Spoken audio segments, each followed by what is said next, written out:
ಚಿಕ್ಕದೊರೆ, ನೀವು ಈ ಸಣ್ಣ ಅಂಗಡಿಲಿ ಏನ್ ಮಾಡ್ತಾ ಇದ್ದೀರಾ? ಪಟೇಲ್ ಅವರೇ, ಈ ವ್ಯಕ್ತಿ ನನ್ನ ಸ್ಟೇಟಸ್ ಏನು ಅಂತ ನೋಡ್ಬೇಕಂತೆ. ಇದನ್ ಹೇಳ್ತಿದ್ದಂತೆ ಗೌತಮ್ ಸೇಲ್ಸ್ ಮ್ಯಾನ್ ಮುಂದೆ ನಿಂತು ಅವನ ಕಣ್ಗಳಲ್ಲಿ ಕಣ್ಣಿಟ್ಟು ನೋಡ್ದ. ಇಷ್ಟೊಂದ್ ಜನ ಬಾಡಿ ಗಾರ್ಡ್ಸ್ ಗಳನ್ನ ನೋಡಿ ಸೇಲ್ಸ್ ಮ್ಯಾನ್ ನ ಗಂಟ್ಲು ಒಣಗಿ ಹೃದಯ ವೇಗವಾಗಿ ಬಡಿಯೋದಕ್ ಶುರು ಮಾಡ್ತು. ನಿನಗೆ ಇಷ್ಟು ಧೈರ್ಯ ಎಲ್ಲಿಂದ ಬಂತು? ಚಿಕ್ಕ ದೊರೆ ಹತ್ರ ಹೀಗ್ ಮಾತಾಡ್ತಾ ಇದ್ಯಾ?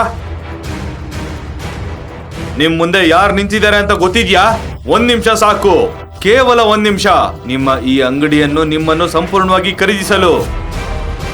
ಪಟೇಲ್ ಅವರ ಈ ಮಾತನ್ನ ಕೇಳಿದ ತಕ್ಷಣ ಗಾರ್ಡ್ಸ್ ಎಲ್ಲ ಅಂಗಡಿ ಓನರ್ನ ನೋಡೋದಕ್ ಶುರು ಮಾಡಿದ್ರು.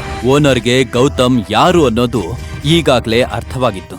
ಹೊರಗೆ ನೋಡೋದಕ್ಕೆ ಸಾಮಾನ್ಯ ಮನುಷ್ಯನಂತೆ ಕಾಣ್ತಿರುವ ಗೌತಮ್ ಅವನ ಅಸಲಿಯತ್ ಬೇರೆನೇ ಆಗಿತ್ತು. ಹೋಗು, ಹಣದ ಬ್ಯಾಗ್ ತಗೊಂಡ್ ಬಾ.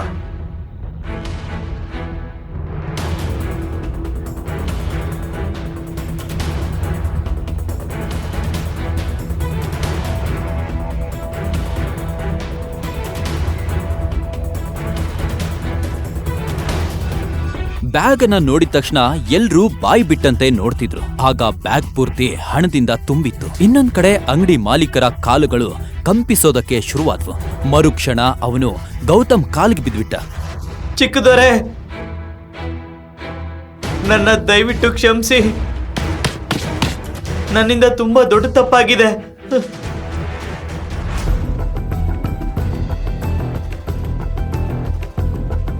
ಹೌದು ಮಿಸ್ಟರ್ ಸೇಲ್ಸ್ ಮ್ಯಾನ್, ಈಗ ಹೇಳಿ, ನಾನು ಯಾರನ್ನ ಕರೆಸ್ತಾ ಇದ್ದೆ ಗೊತ್ತಾಯ್ತಲ್ವಾ? ನನ್ನ ದಯವಿಟ್ಟು ಕ್ಷಮಿಸಿ ಸರ್, ನಾನು ಯೋಚನೆ ಮಾಡಿ ಮಾತಾಡ್ಲಿಲ್ಲ, ದಯವಿಟ್ಟು ಕ್ಷಮಿಸಿ ಸರ್. ಸರಿ, ಈ ಬಾರಿ ನಿನ್ನ ಕ್ಷಮಿಸ್ತೀನಿ. ಆದ್ರೆ ಇದ್ರ ನಂತರ ಯಾರಿಗಾದ್ರೂ ಅವಮಾನ ಮಾಡಿದ್ರೆ ನಾನು ಅವ್ರನ್ನ ಸುಮ್ಮನೆ ಬಿಡಲ್ಲ. ಇಷ್ಟನ್ ಹೇಳ್ತಾ ಗೌತಮ್ ಗಾರ್ಡ್ಗಳ ಕಡೆ ಸೂಚನೆ ನೀಡಿದ. ಸ್ವಲ್ಪ ಹೊತ್ತಿನ ಮುಂಚೆ ಗೌತಮ್ನ ನೋಡಿ ಆಡ್ಕೋತಿದ್ದವರು ಈಗ ಅವರೆಲ್ಲ ಗೌತಮ್ಗೆ ಗೌರವ ಕೊಡೋದಕ್ಕೆ ಶುರು ಮಾಡಿದ್ರು. ಈಗ ನನ್ನ ಹೆಂಡತಿ ಇಷ್ಟವಾದ ನೆಕ್ಲೆಸ್ ಅನ್ನು ತಗೊಂಡ್ ಬನ್ನಿ. ಏಯ್, ಏನ್ ನೋಡ್ತಾ ನಿಂತಿದ್ಯಾ? ಹೋಗಿ ತಗೊಂಡ್ ಬಾ.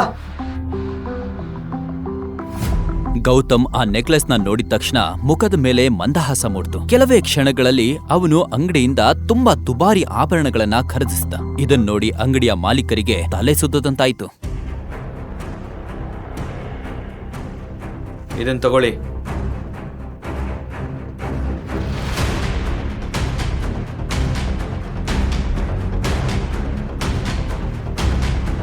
ಬನ್ನಿ ಪಟೇಲ್.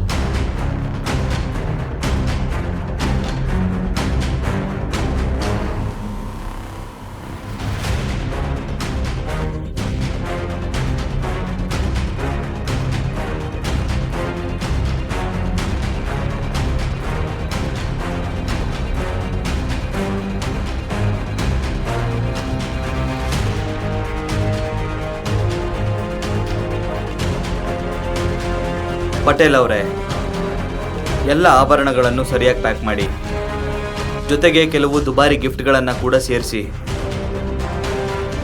ನಾಳೆ ಅವನಿಯವರ ಕಸಿನ್ ಮದುವೆ ಇದೆ, ಅದಕ್ಕೆ ಅವನ ಪರವಾಗಿ ನೀವು ಈ ಎಲ್ಲ ಗಿಫ್ಟನ್ನು ಆ ಸ್ಥಳಕ್ಕೆ ತಲುಪಿಸಿ, ಮರಿಬೇಡಿ.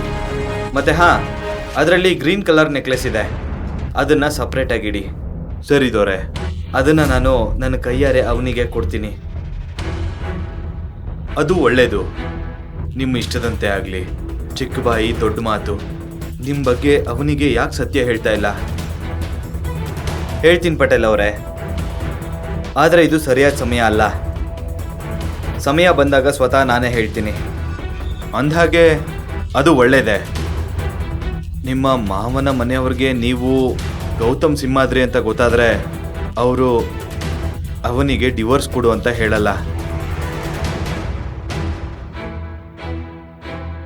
ನಾನು ಹೋಗಿ ಬರ್ತೀನಿ. ಗೌತಮ್ ಏನು ಹೇಳಲಿಲ್ಲ.